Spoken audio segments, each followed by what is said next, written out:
Bike మీద ప్రయాణం అంటే కేవలం ఒక గమ్యం చేరుకోవడం గాదు. అది మనలో ఏదో కొంత మార్పు చేసుకొస్తది. అలాంటి ప్రయాణాలే మనకి ఎగ్జాంపుల్ ఈ వల్పరే ఘాట్ రోడ్. మీరెప్పుడైనా ఒక మంచి హిల్ రైడ్ కావాలి, నేచురల్ విజువల్స్‌తో పాటు బైక్ మలుపుల్లో బాగా డాన్స్ జేపియాలి అనుకుంటే ఇదే బెస్ట్ రోడ్. ఇది పొలాచి నుంచి ప్రారంభమై వల్పరే అనే సిరిమల్లె కొండల ఊరు వరకు కొనసాగుతా ఉంటది. ఈ ఘాట్ రోడ్డు సుమారుగా 65 కిలోమీటర్లుంటది. ఇక్కడ హైలైట్ ఏంటంటే ఇక్కడ 40 హెయిర్ పిన్ మలుపులుంటాయి. ఒక్కో మలుపు ఓ అదుర్స్. ఈ మలుపులు ఎలా వస్తాయో గాదు. మనం వాటిని ఎలా ఎదుర్కుంటాం మీదే అసలైన సవాలు. అయితే నిజంగా చెప్పాలంటే వల్పరే ఘాట్ రోడ్ చాలా సురక్షితం. రోడ్డు బాగుంటది. టూరింగ్ క్లీన్‌గా ఉంటది. కొన్ని చోట్ల మాత్రం తడి, మట్టి, ఈ కొంచెం పొగమంచు టైప్‌లో ఉంటది. ఇక బైక్ మెయింటెనెన్స్ మీద అసలు కాంప్రమైజ్ ఏం చేయకండి. మీ బైక్ 100 సీసీ అయినా సరే మీరు ప్రిపేర్ అయితే చాలు. బ్రేకులు సున్నితంగా పనిచేసేటట్టు, టైర్‌లు బలంగా ఉండేటట్టు, క్లచ్ స్మూత్‌గా ఉండేటట్టు. ఇదేం రేస్ గాదు. 100 సీసీ కంటే ఎక్కువుండాలని గాని, మంచి కండిషన్‌లో ఉండాలి. అంటే వాతావరణమే మనకు మంచి ఫ్రెండ్. ఈ ఇలాంటి టైంలో మనం వెళ్ళాలి అంటే అక్టోబర్ నుంచి ఫిబ్రవరి మధ్యలో ఎళ్తే బెటర్. ఈ వాల్పరై స్వర్గం లాంటి ఫీల్ ఇస్తది. చల్లగా ఉంటది. పొగమంచు గాలిలో ఆడుతా ఉంటది. సూర్యోదయం ఆలస్యం వస్తుంది గానీ, చాలా బావుంటది. ఇక జూన్ నుంచి సెప్టెంబర్‌లో వర్షాలెక్కువుంటాయి. ఈ సమయంలో ఈ ల్యాండ్ సైడ్ కొంచెం తడిగా ఉంటది కాబట్టి జారే అవకాశం ఎక్కువుంటది. రైడ్ బాగుంటది గానీ, ప్రతి టర్నింగ్ దగ్గర మనకి ప్రాబ్లమ్ అవుతా ఉంటది. చాలా జాగ్రత్తగెళ్ళాలి. రిస్క్ ఫ్యాక్టర్ ఎక్కువ. పొద్దున్న 6 నుంచి సాయంత్రం 6 వరకు ఎంట్రీ ఉంటది. వాళ్ళు మనకి ఆపినప్పుడు చెక్ చేస్తారనమాట. Driving licence, RC book, insurance copy ఇవన్నీ ఉన్నాయా లేవా? పోలీస్ గార్డ్‌లు ఖచ్చితంగా చెక్ చేస్తారు. సో, ప్లాస్టిక్కు, మందు ఇలాంటివేమి తీసుకోపోకండి. తీసుకపోతే పట్టుకుంటారు. నిజంగా ఈ పర్మిషన్ రాకపోతే మీరు తిరిగి ఎళ్ళిపోండి.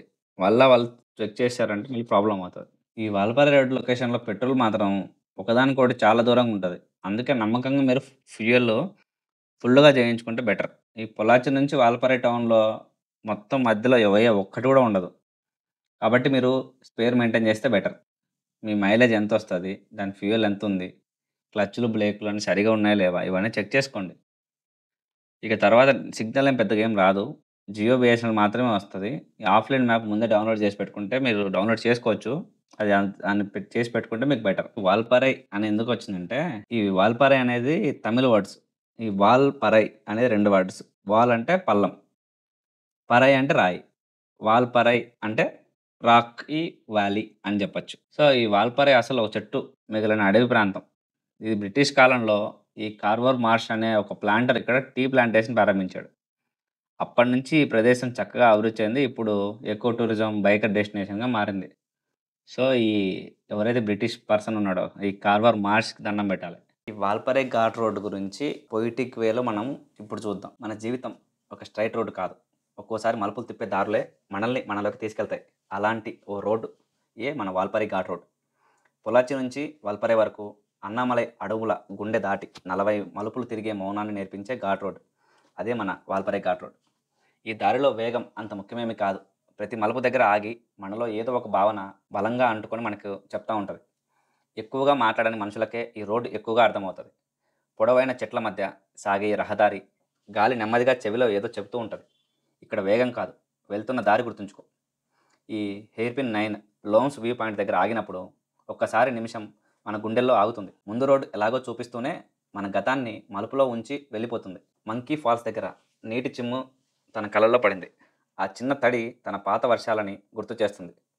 ప్రేమలో ఆఖరి తడుక్కు ఇక్కడ అర్థం దొరుకుతుంది. ప్రతి మలుపు దగ్గర బైక్ ఆగితే కెమెరా ఆన్ అవుతుంది. కానీ మన హృదయం మాత్రం మౌనంగా రికార్డ్ చేస్తూనే ఉంటుంది. ఈ గూగుల్ మ్యాప్స్ చూపించిన దారిలో వెళ్ళవు కొన్ని రైడ్స్. అవి మనలోని మనసు చెప్పిన దారిలోనే మలుపు తీసుకుంటా ఉంటాయి. ప్రతి హెయిర్ పిన్ బెండ్ ఒక్కో గుండె మలుపు. బైక్ ముందుకు వెళ్తా ఉంటది. మన గుండె మాత్రం ఒక్కోసారి వెనక్కి వెళ్తూ మన గతంని వెతుకుతూ ఉంటది. ఇక్కడ వైఫై లేదు, లైక్స్ లేవు. కానీ కళ్ళల్లో అసలైన క్లారిటీ ఉండాలి. జీవితాన్ని వదిలేసే వాళ్ళెందరో. కానీ ఈ దారిలో నడిచిన వాళ్ళు మాత్రం మన జీవితం అసలు మొదలెట్టాల్సిన చోటు ఎక్కడో తెలుసుకుంటారు. ఇది ఒక గమ్యం అనుకుంటారు. కానీ ఇది మనల్ని మనం గమనించే క్షణం. ఇది చూపులకు మిగిలిపోయే అందం కాదు. ఒక మరిచిపోలేని ఒక మన మౌనం. ఇంట్లో టెన్షన్స్, పని ఒత్తిళ్ళు, బయట మనల్ని డిఫైన్ చేసే ఇమేజ్ అంతా ఒక్క మలుపు తిప్పేసరికి వెంటనే అన్నీ మర్చిపోయి మబ్బుల్లో ఎగిరిపోతాం. ఇక ఈ ఘాట్ రోడ్ లోపలికెళ్ళినప్పుడే తెలుస్తది. నీ బైక్‌పై నువ్వు కూర్చున్నావా? లేక నీ ఆత్మ నిన్ను తీసుకెళ్తుందా అని. ఒక్కో మలుపు ఒక్కో ఆలోచనకు తలుపు తడతా ఉంటది. ఎప్పుడో దాచిపెట్టిన బాధలు, స్నేహితులతో చెప్పిన నవ్వులు, నీ తప్పిపోయిన ప్రేమ, నీ చెవిలో ఎప్పుడూ చెప్పే నీ కలలు. అన్నీ నీ తోక పట్టుకొని నీ వెనకాలే ఊగుతొస్తాయి. వెనక టైర్ చప్పుడులా నీ గతం వినిపిస్తా ఉంటది. ముందు హ్యాండిల్ మీద నీ భవిష్యత్తు నిన్ను ప్రశ్నిస్తా ఉంటది. కానీ మధ్యలో నీ మీద నువ్వే సైలెంట్‌గా సాగిపోతా ఉంటావు. ఇదే ఒక జర్నీ, ఒక అడ్వెంచర్. కిటికీలోంచి చూసే కొండ కన్నా నీ బైక్ మీద వెళ్తూ చూసే ఆ మలుపు ఇంకొంచెం జీవితానికి దగ్గరగా చేస్తుంది. కాసేపు ఆగి ఆ చాయ్ తాగినప్పుడు నీ ఒంటరితనానికి కంపెనీ అనిపిస్తది. ఈ శబ్దం, నీ మౌనం, ఈ గాలి నీకు కొత్త ఎక్స్‌పీరియన్స్ ఇస్తది. ఇక్కడికి వచ్చే ప్రతి వ్యక్తి తన కోరికలతో వస్తాడు. కానీ వెళ్ళేటప్పుడు తన మౌనంతోటే వెళ్ళిపోతాడు. ఇక్కడ 40 హెయిర్ పిన్ మలుపులుంటాయి బాస్. ఇక చిట్కాలు మనం తీసుకెళ్లాల్సినవి అవేంటి అంటే, నేను కొన్ని చెప్తాను. ఈ ప్రో బైకర్‌గా నువ్వెప్పుడైనా సిద్ధంగా ఉండాలి. ఎప్పటికీ వెంట తీసుకెళ్లాల్సింది helmet, raincoat, first aid, snacks, నీ బ్యాగ్, పవర్ బ్యాంక్, ఒక అలాగే బైనాక్యులర్స్.